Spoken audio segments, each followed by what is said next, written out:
आदिवासी शेतकऱ्यांचे प्रश्न या विषयाच्या संदर्भामध्ये लिहिलेला आहे. तर ते मी आपल्या समोर मांडतोय. आदिवासी शेतीच्या संदर्भामध्ये आपल्या सर्वांना ज्ञात आहे की वासातिक पूर्व कालखंडामध्ये आदिवासी हे जंगलामध्ये फिरती शेती करत असत. वासातिक कालखंडामध्ये त्यामध्ये बदल झाला आणि त्यामध्ये वासातिक कालखंडामध्ये फॉरेस्ट डिपार्टमेंटची निर्मिती झाली. ब्रिटिशांनी आपल्या वासातिक कालखंडामध्ये निर्माण केलेल्या फॉरेस्ट खात्याला 2 जणांनी सर्वात प्रथम विरोध केला. त्यातले एक म्हणजे महात्मा ज्योतिबा फुले. त्यांनी फॉरेस्ट खात्याच्या निर्मितीबद्दल स्पष्टपणे नोंदवलेलं आहे की आपले अष्टपैलू विलायती अफजल खर्च करून तिथल्या भट नोकरशाहीच्या नादाला लागून जे गोऱ्या लोकांनी जे नवं जंगल खातं उत्पन्न केलेलं आहे ते तात्काळ बंद करण्यात यावं. या जंगल खात्यानं शेतकऱ्यांच्या वहीची-खालच्या जमिनी काढून घेतलेल्या आहेत आणि ते भिल्ल व इतर शेतकऱ्यांच्या मुळावर आले आहे असं त्यांनी वर्णन केलं. हे आकलन जे होतं महात्मा फुल्यांनी वासातिक कालखंडामध्ये वासातिक सत्तेचं आदिवासींबद्दलचं असलेलं धोरण याचं स्पष्ट आकलन महात्मा फुलेंना झालं होतं आणि दुसरं बिरसा मुंडांना झालेलं होतं. 2 व्यक्ती त्या कालखंडात होत्या. फॉरेस्ट डिपार्टमेंटची स्थापना ब्रिटिश भांडवलशाहीच्या विकासासाठी जंगलतोड आणि याच्या विरोधामध्ये संथाल, गोंड, भिल्ल, महादेव कोळी यांनी जे उठाव केले त्या उठावांना थांबवण्यासाठी या भागात जंगल तोडल्यानंतर जे जमीन होती त्या पडीत जमिनीवर शेती करण्यासाठी प्रोत्साहन देणं असं ब्रिटिशांचं दुहेरी धोरण होतं. हे धोरण वासातिक धोरण जे आहे ते स्वातंत्र्यानंतर सुद्धा चालू राहिलं आणि त्याच्यामध्ये फॉरेस्ट डिपार्टमेंटचे कार्यवाही सतत चालू राहिली, जंगल तोडही चालू राहिली आणि या स्वातंत्र्योत्तर कालखंडातल्या कल्याणकारी राजवटीमध्ये एक नवीन गोष्ट उदयाला आली. म्हणजे वासातिक पूर्व कालखंडामध्ये स्वतःची बियाणं आणि सेंद्रिय शेती हे आदिवासींकडे होती. वासातिक कालखंडामध्ये त्याच्यावर मोठ्या प्रमाणावर आक्रमण झालं आणि स्वातंत्र्योत्तर कल्याणकारी राजवटीमध्ये विशेषतः 1970 नंतर हायब्रिड बियाणं, रासायनिक खत आणि कीटकनाशक यांचा हस्तक्षेप हा आदिवासी शेतीमध्ये झाला. यातून आदिवासींचं पारंपरिक बियाणं जे आहे ते नष्ट करण्यात आलं आणि जमिनीची सुद्धा हानी मोठ्या प्रमाणावर झाली.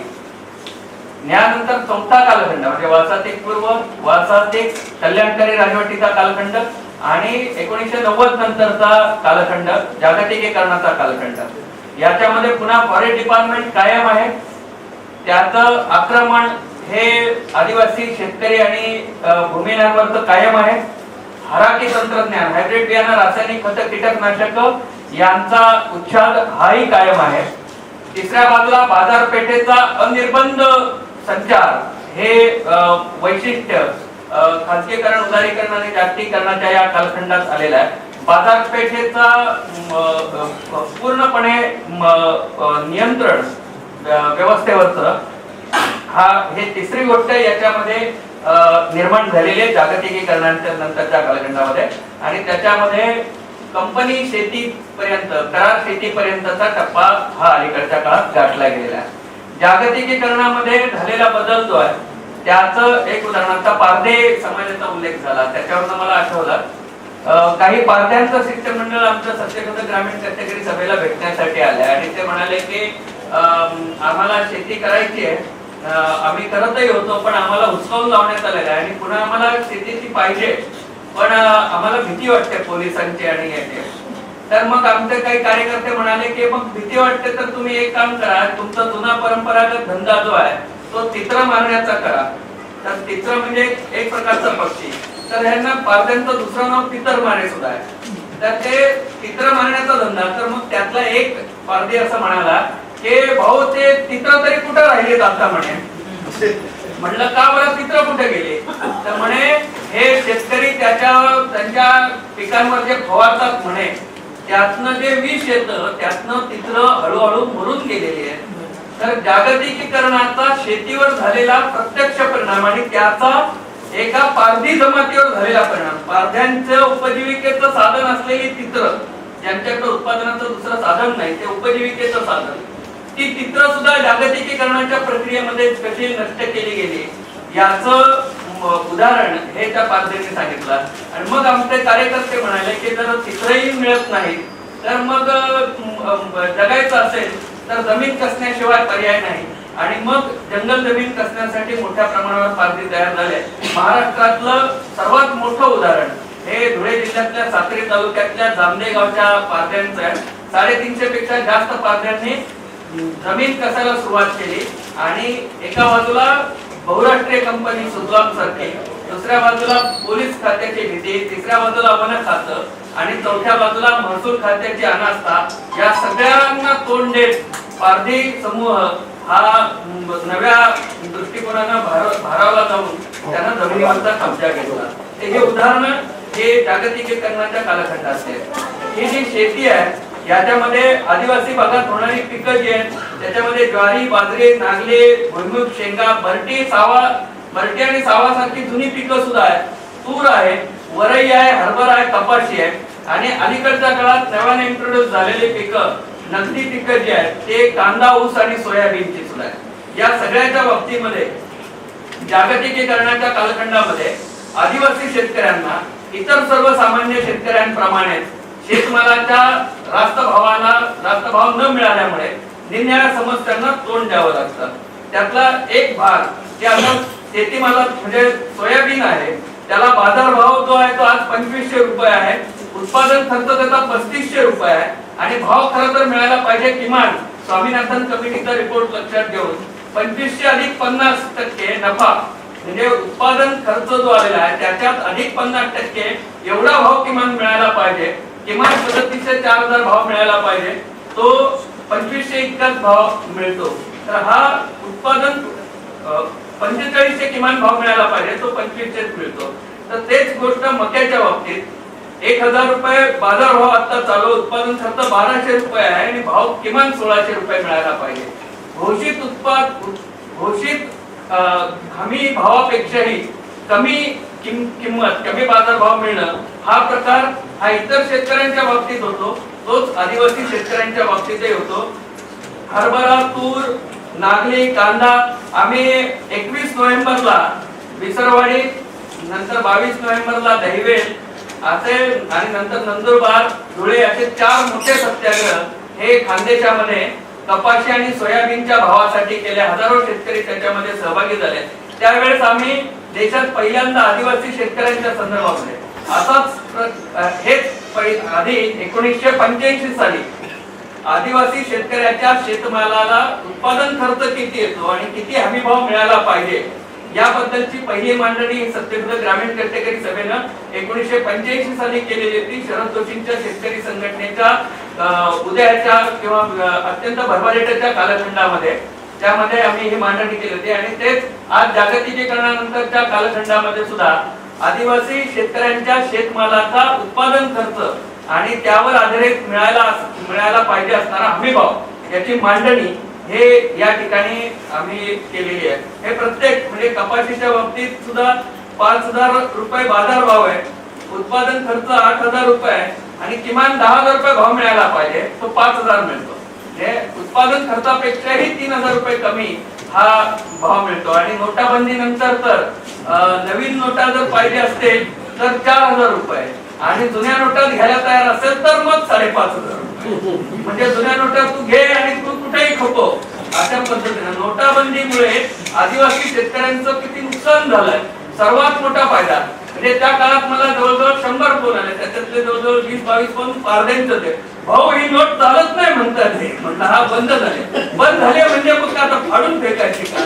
तर हा हे जे आहे मार्केट बाजाराचं आणि एकूण संपूर्ण या नव्या आधुनिक व्यवस्थेचं अज्ञान जे मुळात ठेवण्यात आलेलं आहे. तर त्याच्यामुळे आदिवासी शेतकऱ्याच्या शोषणामुळे मूळ प्रश्न मला या ठिकाणी असा पडलेला आहे. शेतकऱ्याचं शोषण होतं ही गोष्ट सर्व मान्य आहे, पण त्यात आदिवासी शेतकऱ्याचं असं वेगळं शोषण हे या ठिकाणी होतं का हा प्रश्न आहे. तर आदिवासी म्हणून त्या शोषणामध्ये अपरिमित भर पडते. म्हणजे उदाहरणार्थ दलित शेतकऱ्याच्या बाबतीमध्ये स्वातंत्र्य मिळाल्यानंतरच्या कालखंडामध्ये दादासाहेब गायकवाडांचं उदाहरण आहे की त्यांचा गुळ म्हणजे अस्पृश्य शेतकऱ्यानं तयार केलेला गुळ असल्यामुळे बाजारपेठेत त्याला कोणी हात लावत नव्हतं, अशा पद्धतीचा भाग होता. तीच गोष्ट आदिवासी शेतकऱ्यांच्या बाबतीत वेगळ्या पद्धतीने घडते. आदिवासी शेतकऱ्याला बाजारपेठेतून बाहेर ढकलण्यात येतं किंवा त्याला प्रवेश करण्यापूर्वी तीन गोष्टींना सामोरं जावं लागतं. एक तर सर्वात आदिवासींची संख्या महाराष्ट्रामध्ये 8% असली तरी महाराष्ट्रातली 1 ते 1.5% जमीन सुद्धा आदिवासींच्या ताब्यात नाही. म्हणजे जमीन मालकी बाबत आदिवासी अत्यंत कमी स्तरावर आहेत, ही पहिली गोष्ट. दुसऱ्या बाजूला असलेल्या जमिनीत जे भांडवल लागतं गुंतवणुकीसाठी ते भांडवल अत्यंत कमी आहे आणि असलेल्या भांडवलावर सुद्धा ती गुंतवणूक करून दीर्घकाळ तग धरता येण्यासारखी परिस्थिती आदिवासींमध्ये नाही. दुसऱ्या बाजूला बियाणं महाग आहेत, निविष्ठा ज्या आहेत, शेतीसाठी लागणारे बियाणं असतील, खतं असतील, कीटकनाशक असतील, या गोष्टी महाग आहेत आणि त्या घेण्यासाठीचं भांडवल जे आहे ते भांडवल अपूर्ण आहे. दुसऱ्या बाजूला नवतंत्रज्ञान जे आहे, पारंपरिक पद्धतीची शेती नष्ट झालेली आहे, पारंपरिक बियाणं नष्ट झालेलं आहे. म्हणजे एक तुळशी भात नावाचा भात नवापूर तालुक्यामध्ये 15 वर्षापूर्वी होता की आम्ही असं पायी दौरे करत असताना आम्ही चाललो की आम्हाला लांब पर्यंत असा तुळशीचा वास येत होता. आणि आज 2015ला 16ला जेव्हा आम्ही चौकशी केली तेव्हा तुळशी भात हा नवापूर तालुक्यातून नष्ट झालेला आहे. डांग मधनं आम्हाला त्याचं बियाणं शोधावं लागलं. म्हणजे पारंपरिक बियाणं नष्ट झालेलं आहे. पारंपरिक कौशल्य हे प्रस्तुत राहिलेलं नाही आणि त्यामुळे नवतंत्रज्ञान जे आहे त्या तंत्रज्ञानाची ओळख नाही. अशा कचाट्यामध्ये आदिवासी शेतकरी हा सापडलेला आहे. पारंपरिक सावकार जो आहे तो सावकार जिवंत आहे. हा सावकार हा बनिया सावकार जो आहे आणि काही भागामध्ये बोहरा मुस्लिम व्यापारी जे आहेत ते सावकारी करतात. या दोन्ही प्रकारच्या उच्च जातवर्गीय सावकारांकडून मोठ्या प्रमाणावर म्हणजे 10% महिना चक्रवाढ दरानं व्याज म्हणजे ते 120% व्याज होतं. अशा पद्धतीनं व्याजानं पैसे दिले जातात आणि नंतर जमीन काढून घेतली जाते. ही सावकारशाही आर पाटलांनी कोपरापासून ढोपरापर्यंत फोडण्याची प्रतिज्ञा घेऊनही कधी न संपलेली सावकारशाही अजूनही आदिवासी भागामध्ये चालू आहे. या सगळ्या गोष्टींमध्ये आदिवासी शेतकऱ्याचं जे शोषण होतं त्याचं कारण बाजाराची जी भाषा आहे ती भाषा हे प्रमाण भाषा आहे, ती आदिवासी भाषा नाही. बाजार जो आहे म्हणजे उदाहरणार्थ कांद्याचं मार्केट हे नंदुरबार जिल्ह्यामध्ये मोठं मार्केट नाही. तुम्हाला जर कांदा विकायचा असेल तर तुम्हाला वाशीला यावं लागेल, नाहीतर लासलगावला जावं लागेल किंवा निफाडला जावं लागेल. ह्या कांद्याच्या चाकणला जावं लागेल. या कांद्याच्या मार्केटची प्रमाण भाषा जी आहे ती प्रमाण भाषा हे मराठी आहे. आदिवासी भाषेच्या पार्श्वभूमीवर येणाऱ्या माणसाला हे प्रमाण भाषा जी आहे ती अवगत नाही त्या शेतकऱ्याला. दुसऱ्या बाजूला संपर्काचं जाळं नाही.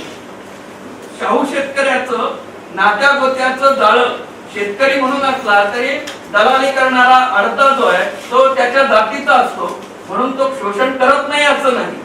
पण त्या बाबतीमध्ये किमान सुरक्षितता त्याला जी उपलब्ध असते ती आदिवासी शेतकऱ्याला नाही. कारण व्यापाऱ्यांमध्ये आदिवासी जमातीचा कोणीच प्रतिनिधी व्यापाऱ्यांमध्ये नाही, अडत्यांमध्ये नाही.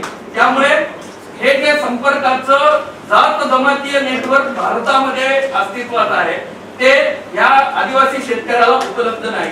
बाजाराची भाषा त्याला माहित नाही, संपर्काची साधनं त्यांच्याकडे नाहीत आणि संपर्काचं जात जमातीय नेटवर्क त्यांच्याकडे उपलब्ध नाही आणि त्यामुळे या बाजारपेठीय शोषणाला तो सहजपणे बळी पडतो इतर शेतकऱ्यांपेक्षा. हे आपण लक्षात घेतलं पाहिजे. तिसऱ्या बाजूला जागतिकीकरणाच्या कालखंडामध्ये या नव्या गोष्टी आल्या ज्याचा उल्लेख काल संपत यांनी केला. एक SEZ म्हणजे जमीन ताब्यात घेण्याची एक मोठी गोष्ट ही सुरू झालेली आहे. SEZ ते कंपनी शेतीचा कायदा म्हणजे शेती करण्यासाठी तुम्हाला भांडवल नाही आणि तुम्हाला गुंतवणुकीसाठी तुमच्याकडे भांडवल नसल्यामुळे तुमच्याकडे नवीन साधनं नाहीत, तुम्ही ना ट्रॅक्टर घेऊ शकत, ना विहीर खणू शकत, ना तुम्ही पाईपलाईन टाकू शकत आणि कल्याणकारी योजना या त्यांच्यापर्यंत पोहोचत नाहीत आदिवासी शेतकऱ्यांपर्यंत.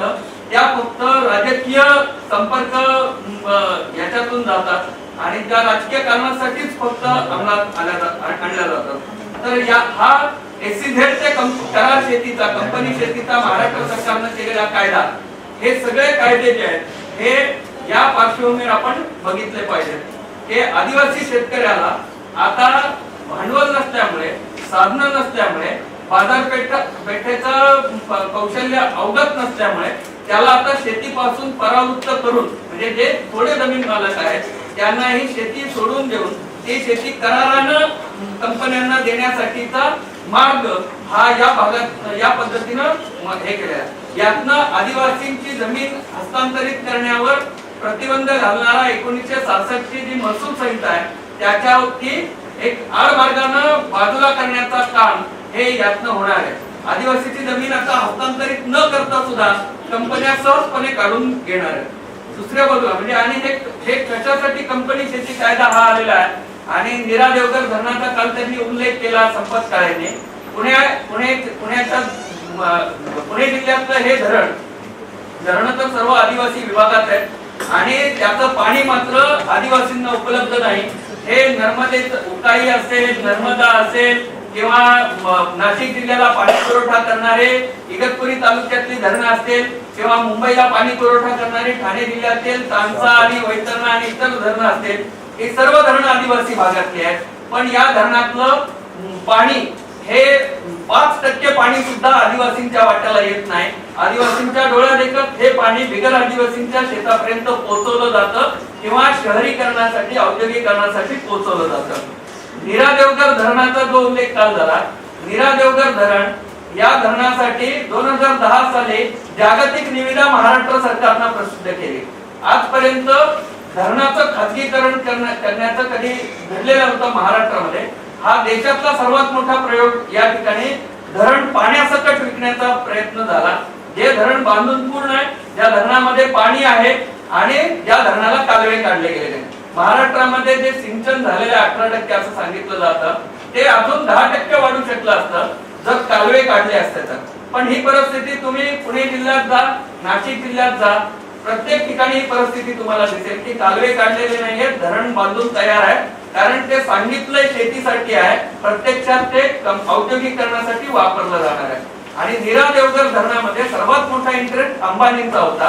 कारण मुंबई पासून बेंगलोर पर्यंत जे मॉल्स अंबानीचे आहेत त्यांना फ्रेश भाजीपाला पुरवण्यासाठी मध्यवर्ती ठिकाणी धरणासकट जमीन पाहिजे होती अंबानींना आणि त्यासाठी नीरा देवघरची साईट सर्वात उत्कृष्ट साईट होती.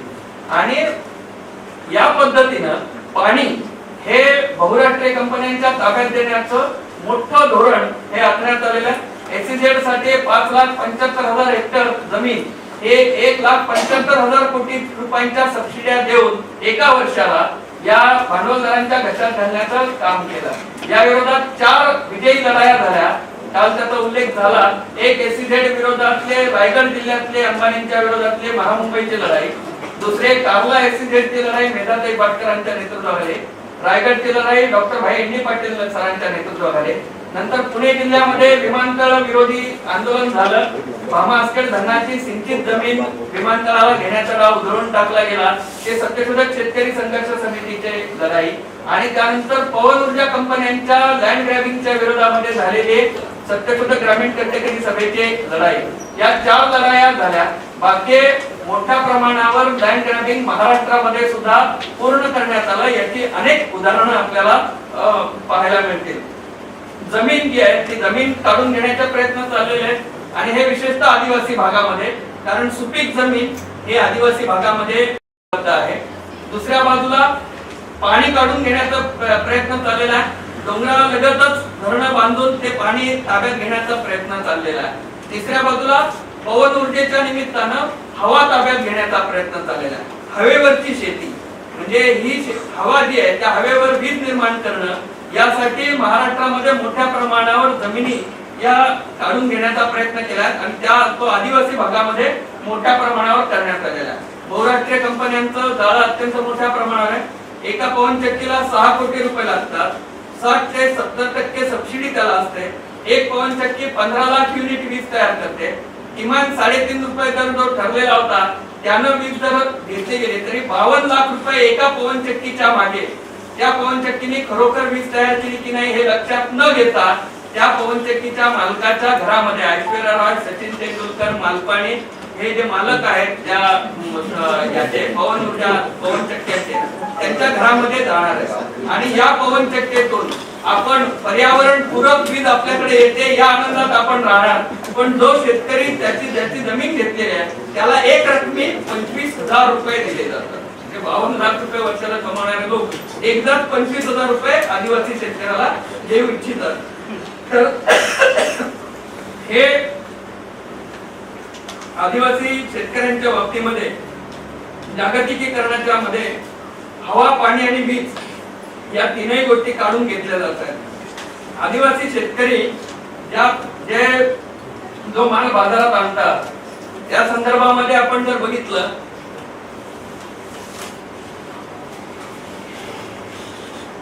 आपल्याला कल्याणकारी योजनांबद्दल सांगितलं जातं की आदिवासी विकास महामंडळ आदिवासींच्या विकासासाठी कार्यरत आहे। आदिवासी विकास महामंडळाची एक दिकार खरेदी केंद्राची योजना 1977-78 पासून सुरू झालेली आहे। आदिवासी एक दिकार खरेदी केंद्र हे उघडं असतं। कधी उघडं असतं? जेव्हा शेतकऱ्याचा शेतमाल शेतकरी घेऊन येतो बाजारामध्ये त्यावेळेस तो बघतो एक दिकार खरेदी केंद्र बंद आहे, त्याला पैसे पाहिजे असतात, तो पलीकडच्या बाजारपेठेत जातो, खरेदी केंद्र ओलांडून पलीकडे जातो आणि खासगी बनिया व्यापाऱ्याला तो माल विकतो। आणि नंतर 8 दिवसांनी सरकार घोषित करतं की आता एक दिकार खरेदी केंद्र उघडी राहणार आहे।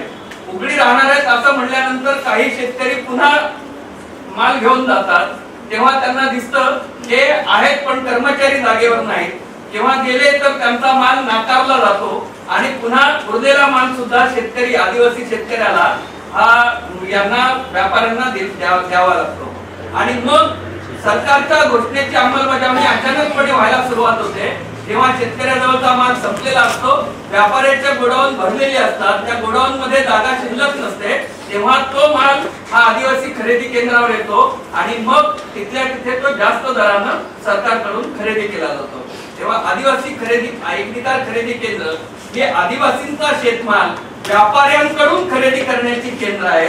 की आदिवासींकडून डायरेक्ट खरेदी केलं तर त्यांना पाप लागतं, अशा पद्धतीचं महाराष्ट्रामध्ये व्यवहार आहे। तर हा व्यवहार आता सुद्धा चालू आहे। 2000 म्हणजे हा काही जुना व्यवहार आहे असं नाही, तर 2016 सालची गोष्ट, मागच्या वर्षीची। आम्ही हे नोव्हेंबर महिन्यातलं आंदोलन केल्यानंतर आदिवासी खरेदी केंद्रांच्या अधिकाऱ्यांना आम्ही सांगितलं की जर खरेदी केंद्र बंद असेल तर ते तोडलं जाईल असं सांगितल्यानंतर दुसऱ्या दिवसापासून खरेदी केंद्र उघडी सुरू झाली। पण गेल्यानंतर मका घेऊन शेतकरी गेले आनंदाने की आता खरेदी केंद्र उघडी आहेत। मग त्या ठिकाणी नोटीस बोर्डवर नोटीस लावण्यात आली की 20% जास्त आर्द्रता असेल तर तुमचा माल खरेदी केला जाणार नाही। आणि मग जे ग्रेडिंगचं मशीन होतं त्या मशीनवर तो माल ठेवला जायचा आणि तो माल उतरून परत ठेवला तर ते मशीन वेगवेगळ्या 2 वेळा वेगवेगळे आकडे आर्द्रतेचे दाखवत होते। म्हणजे ते मशीन हे बिघडलेलं मशीन होतं आणि त्या मशीनच्या आरटी गावित आहे, आरटी गावितांनी त्याच्या विरोधामध्ये आंदोलन सुरू केलं, तहसीलदारांकडे तक्रार केली। तेव्हा तहसीलदारांनी स्वतः त्या यंत्राची तपासणी केल्यानंतर त्या खरेदी केंद्राच्या अधिकाऱ्यांनी सांगितलं की नाही मशीन बिघडलेलं आहे। तोपर्यंत जवळजवळ 50 ते 60 मका उत्पादक शेतकरी जे माल घेऊन आलेले होते त्यांना परत पाठवण्यात आलेलं होतं। पण नंतर आंदोलनाचा इशारा दिल्यानंतर मशीन लगेच सुधारलं आणि मशीन चालू होऊन खरेदी सुरू झाली।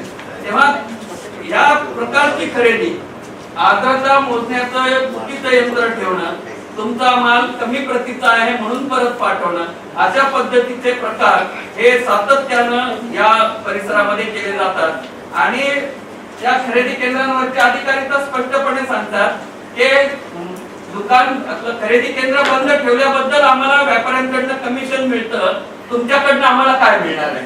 तेव्हा हे स्पष्ट व्यवहार आदिवासी विभागामध्ये म्हणजे ज्याचं वर्णन नोकरशाही भट नोकरशाहीचं वर्णन महात्मा फुलेंनी केलेलं होतं.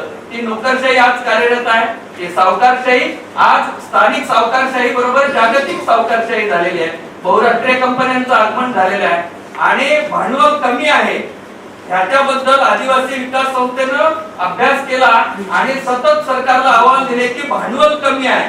मग सरकारने उपाय काढला की एनजीओच्या मार्फत किंवा बहुराष्ट्रीय कंपन्यांना जो सामाजिक कल्याणाचा निधी असतो त्या निधीच्या मार्फत आपण आदिवासींचं सक्षमीकरण करूया आणि म्हणून आदिवासी शेतकऱ्याला विहीर खणण्यासाठी कर्ज दिलं गेलं आणि त्याच्या सातबाऱ्यावर नोंद केली गेली की मंजू गुप्ता फाउंडेशनचे कर्ज आणि मग कर्ज मंजू गुप्ता फाउंडेशनचं आदिवासी शेतकऱ्यांच्या सातबाऱ्यावर ते आगमन झालेलं आहे. ते आगमन हे तो सातबारा पूर्णपणे आज सातबाऱ्यामध्ये आगमन कुठं झालेलं आहे? 7 मध्ये झालेलं नाही, 7A मध्ये झालेलं आहे. 12 मध्ये त्यांचं पीक पाहणीमध्ये अजून काही आगमन झालेलं नाही, पण 12 पेक्षाही ते 7A मध्ये आलेले आहे. 7A मधनं 7 वर यायला त्यांना फार वेळ लागला नाही. तेव्हा आदिवासी शेतकऱ्याच्या जमिनीचं भांडवल त्याच्याकडे नाही म्हणून त्याला भांडवल देणाऱ्या एनजीओ ज्या आहेत त्या आदिवासी शेतकऱ्यांकडनं आदिवासीची जमीन काढून घेण्याची यंत्रणा म्हणून कार्यरत आहे, प्रत्यक्षरित्या शोषणाचं साधन म्हणून. आणि म्हणून या सगळ्या गोष्टी ज्या आहेत या आपण लक्षात घेतल्या पाहिजेत आणि या लक्षात घेण्यासाठी आपण अभ्यासामध्ये जे साधनं किंवा दृष्टिकोनाचा प्रश्न जो वापरतो तर आदिवासी शेतकऱ्यांच्या प्रश्नाकडे बघत असताना आपण एक लक्षात घेतलं पाहिजे की मुख्य प्रवाह उपप्रवाह हे जे सिद्धांत आहेत हे सिद्धांत आदिवासी विरोधी आहेत. केंद्र आणि परी म्हणजे केंद्र कोण आणि परिघ आणि परिघा बाहेरचे कोण, तर हा केंद्र आणि परी ही संकल्पना असो, वंचित उपेक्षित म्हणजे कुणीतरी उपेक्षित ठेवलेला आहे किंवा चुकून वंचित राहिलेले आहेत अशा पद्धतीच्या भांडवली ज्या समाजशास्त्रीय संकल्पना आहेत त्या संकल्पना ह्या आपण सोडून दिल्या पाहिजेत आणि शोषक आणि शोषित आणि शोषणाच्या पद्धतीने या पद्धतीचा सरळ व्यवहार हा वर्ग जात जमातीय आणि लिंगभावाच्या परिप्रेक्षामध्ये आपण बघितला पाहिजे. तरच आपल्याला या जागतिकीकरणाच्या कालखंडामध्ये आदिवासी शेतकऱ्याचं जे शोषण आहे ते हवा पाणी आणि वीज या हवा पाणी जमीन वीज या सर्वच बाबतीत कशा पद्धतीने होत आहे हे आपल्या लक्षात येईल. या पद्धतीने आपण जर बघितलं तर आदिवासी शेतकऱ्याचा प्रश्न आपल्याला समजू शकेल आणि यासाठी आदिवासी शेतकऱ्याला चहूबाजूंनी कोंडीत पकडणाऱ्या शासकीय यंत्रणांसह शोषण शास्त्राच्या संस्थांसह सर्वांविरुद्ध एक उठाव करणं ज्याची परंपरा आदिवासींमध्येच आहे. कारण ब्रिटिशांनीच इतिहासामध्ये लिहून ठेवलेलं आहे की पेशवाई पडली, बादशाही पडली, पण सर्वात शेवटपर्यंत या देशातले आदिवासी स्वतःच्या स्वातंत्र्यासाठी ब्रिटिशांच्या विरोधामध्ये लढत राहिले. हा वारसा हा नव्या कालखंडामध्ये पुन्हा आठवणं हेच आदिवासी शेतकऱ्यांच्या प्रश्नावरचा उपाय असं मला वाटतं. आपण माझं ऐकून घेतलं आणि आमचं जे म्हणणं आहे ते आम्ही या ठिकाणी मांडलेलं आहे आणि मला संधी दिली रीटा मॅडम आणि अध्यक्ष महोदयांनी त्याबद्दल मी आपले सर्वांचे आभार मानतो आणि थांबतो. सत्य की जय.